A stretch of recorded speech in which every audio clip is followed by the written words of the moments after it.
কিভাবে একটি অ্যাগ্রো প্রতিষ্ঠান জিরো থেকে শুরু করা যায় এবং এখান থেকে কিভাবে বিভিন্ন বিষয়গুলো অভিজ্ঞতা নিয়ে আরো সামনে এগোনো যায়।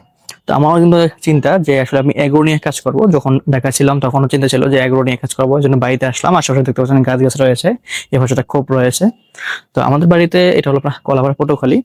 তো এখানে আমাদের চিন্তা যে আমি এগ্রো নিয়ে কাজ করবো, এই জন্য একটা নাম নেওয়ার চিন্তা করলাম। যেটা নাম তো দরকার, যে নামে ডাকা যায়। এই জন্য নাম দেওয়া হলো যে বর্ণ এগ্রো, যেখানে বিভিন্ন কিছু নিয়ে কাজ করবো, বর্ণ বিভিন্ন কিছু নিয়ে কাজ করবো। তো বর্ণ এগ্রোতে আমরা আমরা কাজ শুরু করেছি।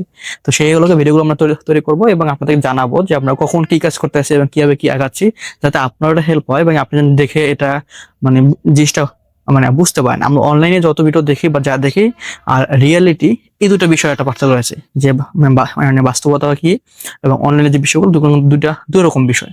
তো আমরা এই ভিডিওগুলো কিন্তু বাস্তবতা আঙ্গিকে মানে তৈরি করব এবং আমাদের কখন কি কাজগুলো করতে আসছে সবগুলো আমরা আপডেট দেবো এবং